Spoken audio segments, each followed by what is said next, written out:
오늘 본문은 누가복음에만 나오는 내용입니다. 누가복음에 여러 가지 특징들이 있는데 그 중에 하나는 누가복음은 반전이 있는 복음서라는 이야기예요. 하나님 앞에서 소외된 자들이 세상에서 소외된 자들이 하나님 나라에서는 되려 환영받는 장면이 누가복음에서 여러 번 나온다는 것이죠. 가장 처음입니다. 가장 먼저 예수 그리스도의 나심을 발견하고 경배한 사람들이에요. 우리는 많이 헷갈려하는 것 같습니다. 동방 박사와 그리고 목자, 들에 있던 목자들 중에서 누가 먼저 예수님의 나심을 발견했는가? 답은 바로 들에 있는 목자들이었어요. 당시 목자는요, 우리가 생각할 때 굉장히 목가적이고 무언가 낭만이 있는 것처럼 생각될지 모르겠지만, 그러나 목자들은 당시 사회 최빈곤층 중 하나였습니다. 목자들의 생활은 성 밖에 있을 수밖에 없었는데, 그 성벽 밖에 있다는 것은 성 안에 있는 사회적 보호를 받지 못한다는 것을 의미하는 것이에요. 당시는 농경사회였습니다. 농경사회는 농업으로 인한 잉여 생산물로 인해 농사를 짓는 사람들은 부를 축적할 수밖에 없었던 사회입니다. 그러나 반면 유목업이에요. 목자들입니다. 그들은 잉여 생산물이라는 것이 없기 때문에 사회적으로 상대적으로 가난한 위치에 있을 수밖에 없다는 것이죠. 그러나 성경은 들에 있는 목자들, 세상이 그 누구도 눈여겨보지 않은 그 목자들이 예수 그리스도의 나심을 가장 먼저 발견하고 경배했다라고 기록하고 있습니다. 우리가 잘 알고 있는 탕자의 비유 역시 누가복음에만 나오는 장면입니다. 못난 둘째 아들이 이제 하나 아버지의 사랑을 받게 되는, 그리고 첫째 아들, 아버지의 품을 떠난 적 없는 첫째 아들은 되려 못나지는 장면들. 삭개오 역시 마찬가지입니다.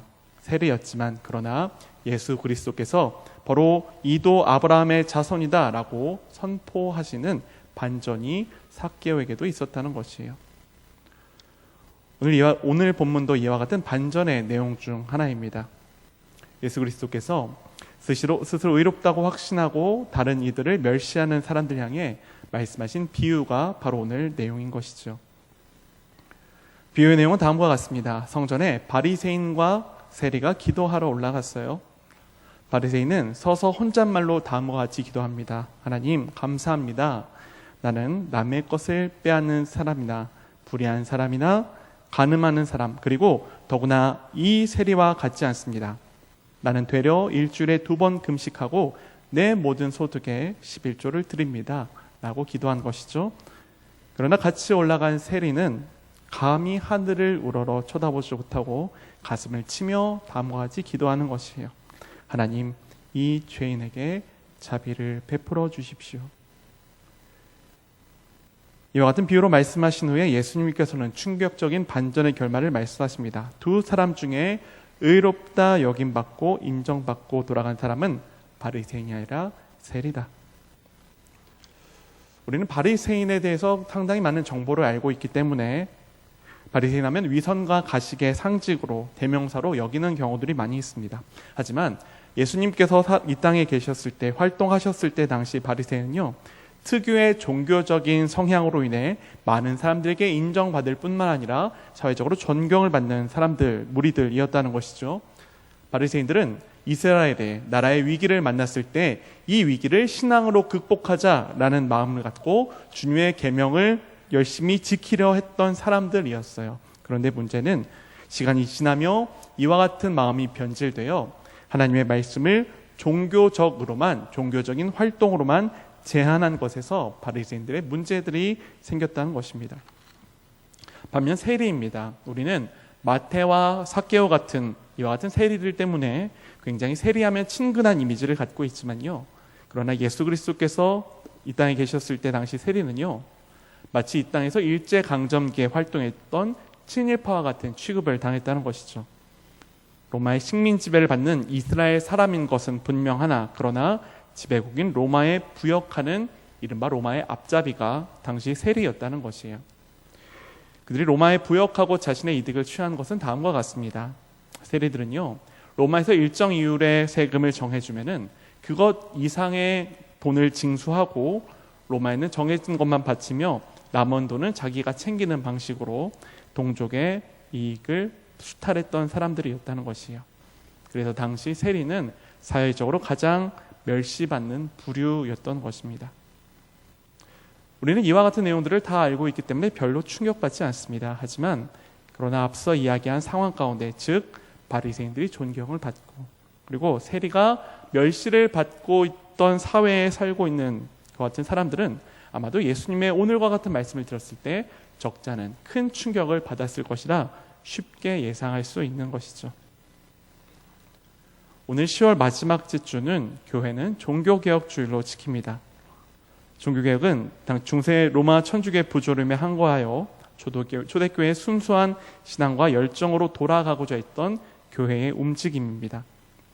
16세기 서구 유럽을 중심으로 일어난 교회 자정운동이라 이야기할 수 있는데 10월 마지막 주로 지키는 이유는 바로 종교개혁자의 선봉자라 할 수 있는 마틴 루터가 로마 천주교의 면벌보입니다. 속칭 면죄부라 이야기하는 것들을 판매하는 것에 부조리함에 항거하기 위해 1517년 10월 31일 독일 비텐부르크 성벽교회 정문에 95개의 반박 조항을 붙였기 때문에 교회는 10월 마지막 주를 종교개혁주일로 지키는 것이에요. 종교개혁이라고 이야기를 드렸습니다. 개혁입니다. 무언가를 바꾸는 것이에요. 간단히 이야기하면은 안 좋은 것을 좋은 것으로 바꾼다라고 이야기할 수 있죠. 여기서 질문을 드릴 수 있습니다. 과연 안 좋은 것에서 좋은 것으로 바꾼다 했을 때, 무언가 변화를 시도한다 했을 때 이 변화의 방향과 변화의 내용의 기준은 무엇이겠냐는 거예요. 안 좋은 것에서 좋은 것으로 바꿀 때에 무엇이 좋고 무엇이 좋지 않은지 그 기준은 무엇에 달려있냐고 우리가 기준을 내릴 수 있냐는 것입니다. 잠시 면죄부에 대해서 이야기를 좀 나눠볼까 합니다. 아마 많은 분들이 면죄부에 대해서 한 번쯤 들어보셨을 것이라 생각하는데 원래 이름은 이 면죄부가 아니라 면벌부라고 이야기를 합니다. 다음의 내용은 특강 종교개혁사라는 책에서 발췌한 내용입니다. 당시 로마 천주교는요, 사람이 하나님 앞에 죄를 용서받기 위해 사제에게 고하는 고해 성사를 진행하고 있었어요. 그런데 사제는 누군가로부터 죄를 듣고 그냥 너의 죄를 사하노라 라고 이야기하는 것이 아니라 그 사람의 죄에 맞는 이른바 벌입니다. 보속이라고 하는 벌을 내려줄 경우가 있어요. 죄의 경중을 듣고 일종의 벌칙 같은 거를 줄 수 있었다는 것이죠. 예를 들면 다음과 같아요. 누군가 다른 사람의 물건을 훔치고 사제에게 이 죄를 고하면 사제는 다음과 같은 내용을 이야기할 수 있는데, 당신이 그 죄를 용서받기 위해 강제노역 100일을 해야 합니다 라고 이야기를 할 수 있었다는 것이에요. 근데 여기서 큰 문제가 생기는 거예요. 이 사람이 죄를 용서받기 위해 강제노역 100일을 해야 되는데 이 사람이 몸이 다친 겁니다.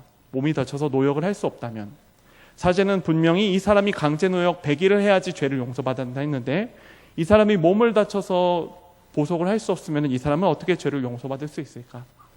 이와 같은 과정에서 편의를 봐주기 위해 강제노역 100일에 그 정도에 해당하는 돈을 내고 내가 이만큼 돈을 냈습니다. 내가 강제노역 대신에 돈을 냈습니다 라고 영수증처럼 받았던 것이 속칭 면벌부, 면죄부라는 것이에요. 일종의 벌금을 냈다는 영수증을 받은 것이죠. 자, 그런데 이와 같은 내용들이 민간에 소문이 나기 시작한 것이죠. 자, 옆집에 누구는 죄를 졌는데 강제노동을 안 하고 돈으로 이렇게 해결했대. 정말? 그럼 나도 그렇게 해볼까? 라는 안 좋은 모습이 사회 가운데 허다하게 퍼졌다는 것이죠. 민간에 소문이 돌고 곡해와 와전을 거쳐서 돈을 내면 죄가 용서받는다더라 라고 모든 가르침이 어긋나 버린 것입니다. 시간이 지나면서 이와 같은 행위가 중세 로마 천주교에서 정통처럼 자리 잡게 된 것이죠. 면죄부와 면벌부는 로마의 교황이 서명하고 교황의 대리인들이 판매했습니다. 교황이 서명했다는 것은 교황이 가치를 부여했다는 것인데 당시 로마 천주교는 다음과 같이 주장하는 것이 있었어요.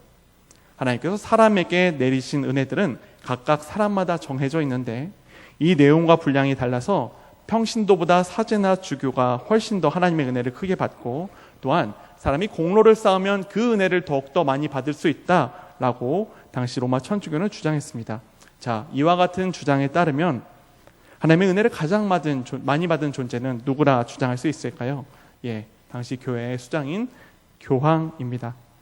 그렇기 때문에 교황이 갖고 있는 은혜를 다른 은혜가 부족한 자에게 나눠줄 수 있다는 것이 당시 중세 로마 천주교가 갖고 있었던 논리였던 것이에요. 이것이 바로 면죄부와 면벌부의 판매 근거였습니다. 심지어 로마 교황이 판매할 그 면벌부는 자신의 죄뿐만 아니라 나의 가족까지도, 이미 죽어서 이 세상에 없는 자들의 죄까지도 용서함을 받을 수 있다라고 주장했던 것이 당시 로마 천주교의 주장들이었다는 것이에요. 이 면죄부입니다. 이 면죄부는 두 가지 잘못된 개념이 융합되어 있는 것이에요. 첫 번째는 사람의 공로로 사람의 죄를, 하나님을 향한 사람의 죄를 없앨 수 있다는 일종의 공로주의. 두 번째는 사람마다 하나님의 다른 은혜를 받는데 성직자와 평신도가 다르고, 그리고 자신의 공로로 하나님의 은혜를 더 취할 수 있다는 이른바 사제주의. 공로주의와 사제주의 두 가지 가르침이 혼재했기에 이와 같은 면벌부라는 괴물이 등장할 수 있었던 것이에요. 루터와 다른 종교개혁가들이 반박했던 것이 바로 이것입니다. 하나님 앞에 용서받을 수 있는 것은 누가 해줄 수 있는 것도 아니고 내가 할 수 있는 것도 아니고 오직 예수 그리스도의 은혜이기 때문이다. 그리고 우리는 예수 그리스도의 은혜로 우리에게 행위가 아닌 믿음으로 이것을 받아들일 수밖에 없다라고 주장한 것이 당시 루터를 비롯한 많은 종교개혁가들의 주장이었다는 것이에요. 루터는 이와 같은 내용을 성경에서 발견했습니다. 로마서 1장 17절입니다.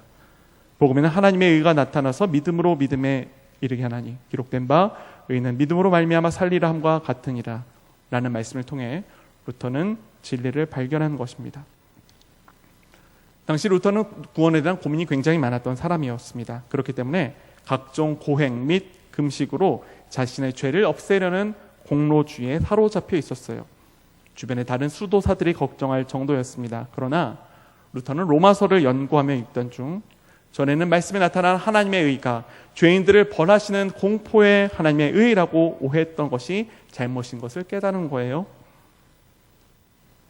오히려 죄인이 채울 수 없는 의로운 것과 또한 이것이 예수 그리스도께서 십자가에 죽으심으로 우리 인간에게 대신 채워주시고 또한 우리에게 믿음으로 받아들일 수 있도록 주신 하나님의 선물인 것을 루터는 말씀을 통해 발견하게 되는 것입니다. 즉 하나님의 의롭다 하심, 하나님의 구원은 하나님의 긍휼과 사랑의 선물이라는 것을 루터는 말씀을 통해서 알게 된 것이에요.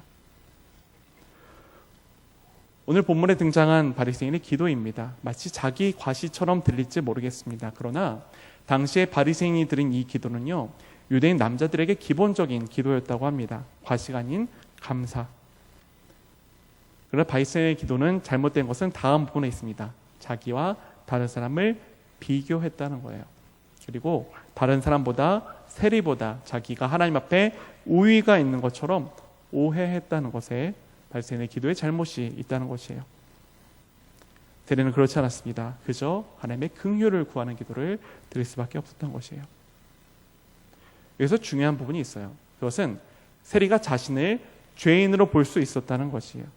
세리는 자신을 하나님 앞에 죄인이고 하나님만 용서해 줄 수 있는 존재라는 것을 알았다는 것인데, 물론 당시 직업적인 그런 윤리상 부도덕함이 있겠지만, 하지만 자기 자신을 하나님 앞에 죄인으로 깨닫는 것은 우리에게는 쉬워 보일 수 있을지 모르겠지만 그러나 누구나 모두에게 허락된 은혜는 아니라는 것이에요. 아담입니다. 하와입니다. 그 이후에 모든 인류입니다. 모든 인류에게 속하게 된 죄입니다. 그것은 바로 자신을 하나님의 자리에 두려는 교만이에요. 내가 하나님이라는 것은 무엇을 의미합니까? 내가 가장 옳고 내가 모든 것의 기준이라는 주장. 타인을 향한 정죄, 그리고 자신 향한 병명, 그리고 자신 향한 합리화로 바로 이와 같은 죄는 반영될 수 있다는 것이에요. 살면서 굉장히 놀라운 장면들을 많이 바라보곤 합니다. 그것은 누군가가 분명히 현행법을 위반했음에도 불구하고, 분명히 자신이 현행법을 위반한 것을 깨달음에도 불구하고 자기의 잘못을 잘 인정하지 않는다는 것이에요. 가까운 도로교통법을 위반한 사람들의 사례만 봐도 그렇습니다. 누군가 과속해서 교통경찰이 그 사람을 잡을 때에 어떤 사람들은 순순히 자기의 잘못을 인정하는 경우도 있어요. 선생님 죄송합니다. 제가 다음에는 그러지 않겠습니다. 라고 잘못을 인정하는 경우도 있지만, 어떤 사람들은 다음과 같이 변명하는 거예요. 여기 왜 나만 잡습니까? 저기 지금 나보다 더 빨리 가는 사람들이 있는데 왜 나만 잡습니까? 나만 오늘 운 없는 거 아닙니까? 라고 오히려 항변하는 사람들이 있다는 것이죠. 교도소 등과 같은 교화시설 안의 사람들입니다. 많은 사람들이 교도소 안에 있는 사람들은 자기의 죄를 반성할 거라 생각하지만 그렇지 않은 경우들도 많이 있다는 것이에요. 운 나쁘게 걸렸기 때문에 다음에 나가면 걸리지 말아야지 라고 생각하는, 잘못을 했음에도 불구하고 그것이 잘못인 것을 알매도 불구하고 자기가 잘못했다는 것을 인정하지 않는 것이 바로 아담 이후 모든 죄악된 인간의 본성이라는 거예요. 보이는 사람들 앞에도 자기가 잘못한 죄 드러났음에도 불구하고 인정하지 않은 우리 사람들이 하물며 보이지 않으시는 하나님 앞에 자기의 죄인됨을 인정하는 것, 이것은 누구나에게 허락된 은혜가 아니라는 것이에요. 교회 가장 믿을 만한 선생 중에 한 명인 요한 칼빈이 그의 책 기독교 강요 1권에서 다음과 같이 이야기합니다. 하나님을 아는 지식과 사람을 아는 지식은 긴밀히 연결되어 있다. 그러나 이 이야기는 하나님을 아는 지식과 인간이 아는 지식이 그가 동등하다는 것을 의미하는 것이 아니다. 오히려 하나님의 영광스러움, 하나님의 거룩함, 엄유하심을 알면 알수록 인간의 죄악됨과 인간의 비참함을 알 수 있는 것과 반대로 인간의 비참함과 죄악됨을 알면 알수록 그를 구원하신 하나님의 거룩하심과 엄유하심을 알 수 있다는 점에서 하나님을 아는 것과 인간의 아는 것이 연결되었다는 것이다 라고 요한 칼빈은 이야기했어요.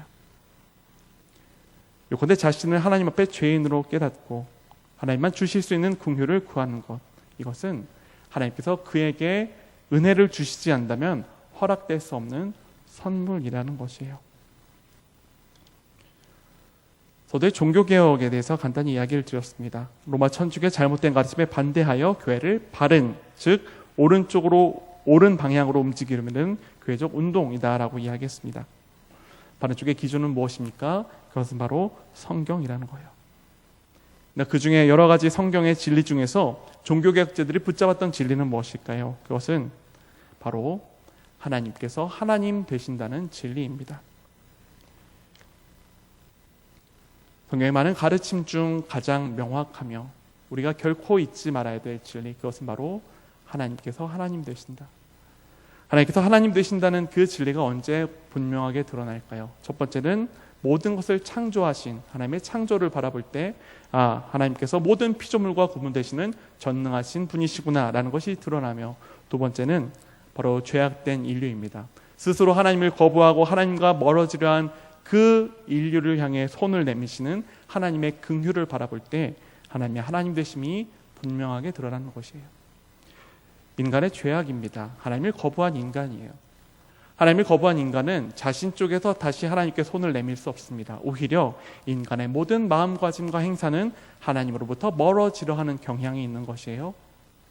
하나님께서 손을 내밀지 않으신다면, 하나님께서 우리에게 하나님이 필요하며 인간은 피조물이기에 너는 흙이니 흙으로 돌아가라는 그 말씀 아래 모든 인간이 평등하게 죽음을 맛볼 수밖에 없는 것처럼, 하나님께서 우리의 유일한 생명 되시기에 주님께서 생명을 주시지 않는다면 우리가 모두 죽을 수밖에 없다는 것을 깨닫게 하시지 않으면 인간은 하나님께 돌아가지 않는다는 것이에요.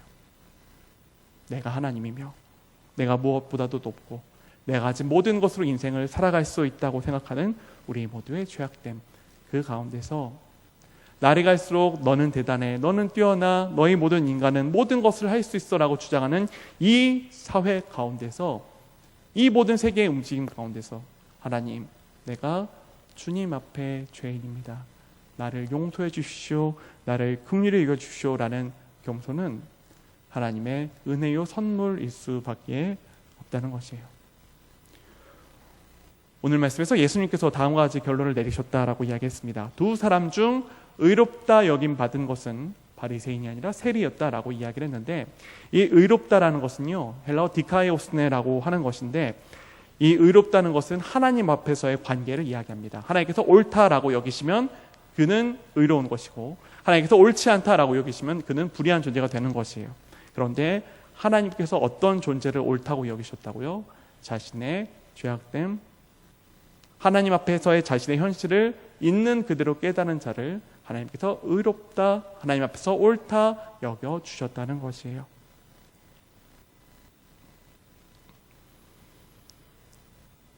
우리가 이 땅에 살아가며 하나님의 하나님 되심, 우리는 피조물, 하나님은 하늘에 계시고 우리는 땅에 있으니 우리는 하나님 앞에서 겸비해야 된다는 이와 같은 진리의 내용들, 우리는 이것을 잊고 있을 때가 얼마나 많이 있는지 모르겠습니다.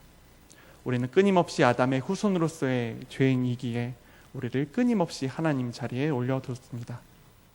때로는 우리는 하나님의 행사를 판단할 정도로 하나님 자리에 가려는 경향이 있는 것이에요. 하나님, 내게 이와 같은 일을 허락하셔도 됩니까? 하나님, 내가 이런 일들을 당해도 되는 것입니까? 모든 하나님의 행사를 판단하는 우리의 마음들. 그러나 성경은 분명히 우리에게 이야기합니다. 너는 흙이니 흙으로 돌아가라. 하나님은 하늘에 계시고 너는 땅에 있으니 너는 잠잠할지어다. 제502주년 종교개혁주의를 맞아 우리가 회복하며 다시금 깨달아야 되는 것은 바로 하나님께서 하나님이시라는 진리입니다. 또한 하나님께서 하나님이시며 그렇기 때문에 하나님의 판결을 바꿀 자는 아무도 없고 오직 그 하나님의 모든 자비와 긍휼에 우리를 의지할 수밖에 없다는 이와 같은 진리를 잊지 않는 곳에서 종교개혁이 계속될 수 있다는 것이에요. 세상은 끊임없이 얘기합니다. 너는 대단해, 너는 뛰어나, 너가 인생의 주인이야. 성경은 이야기합니다. 너는 하나님 앞에서 피조물이야. 너는 하나님께 순복함을 입어야 되는 것이야. 하나님 앞에 겸손해야 돼. 우리는 누구의 이야기를 듣고 있습니까? 우리는 세상의 흐름 혹은 교회의 흐름 둘 중에 하나의 흐름을 탈 수밖에 없는데 우리는 어떤 흐름 가운데 지금 현재 자리하고 있냐는 것이에요. 하나님의 위대하심은, 하나님의 엄유하심은, 하나님의 거룩하심은 하나님께서 우리에게 알게 해주실 때, 성령의 은혜로 알게 해주실 때 비로소 깨달을 수 있는 것입니다. 그런데요, 하나님께서 우리에게 하나님을 깨닫게 하시기 위해서 허락하신 방법이 있는데요, 그것은 바로 말씀과 기도라는 것이에요. 우리가 날마다 말씀을 읽고 기도해야 되는 이유가 바로 여기 있는데, 인간은 악하기 때문에, 인간은 죄인이기 때문에 조금만 자기에게 유리하게 모든 일이 흘러가지 않으면 불평불만하는 것이 인간이며, 조금만 자기에게 유리하게 흘러가면 자신을 드러내 보이는 것이 인간의 본성이라는 것이에요. 그렇기 때문에 우리는 우리에게 은혜를 베풀어 주신 하나님을 잊을 때가 너무나 많이 있습니다. 성경은 이야기합니다. 그리스도의 사랑의 넓이와 깊이와 높이와 그 충만한 것을 깨달아 알아라. 성경을 통하지 않고서는 우리는 이 사랑을 알 수도 없으며 우리 안에 있는, 우리 마음 가운데 있는 자신을 올리려는 본성밖에 남길 수 없다는 것을 반드시 기억해야 되는 것이에요. 기도입니다. 주님 앞에 모든 것을 구하고, 하나님, 나는 아무것도 할 수 없으니 이 땅에 살아가며 주님 앞에 피조함을 입은 나로서는 이 세상을 주관하시는 그 하나님의 은혜밖에 구할 것이 없으니 나를 불쌍히 여겨달라는 겸비한 마음으로 드리는 기도, 이것이 우리 삶을 주님께로 인도하며 모든 어려움과 세파를 이길 수 있는 힘이 된다는 것입니다. 오늘 종교개혁 502주년을 맞아 하나님의 말씀을 통해 우리가 다시금 회복해야 되는 것은 하나님의 하나님 되심인데, 그것은 우리가 하나님 앞에 용서받아야 할 죄인임을 깨닫는 데서 출발한다라고 우리는 말씀 통해 깨닫게 되었습니다. 개혁된 교회는 항상 개혁되어야 한다는 교회의 격언이 있습니다. 이 이야기는 무엇이냐면은 무언가 교회 안에 파괴적인 행위가 계속 있어야 된다는 것이 아니에요. 언제나 우리 인간은 죄악되었기 때문에 옳은 방향보다 옳지 못한 방향으로 가기가 쉬운데, 그때마다 우리를 하나님 말씀 위에 올려놓아 우리가 하나님의 말씀에 멀어져 있는지 그렇지 않은지를 날마다 항상 점검해 봐야 된다는 것입니다.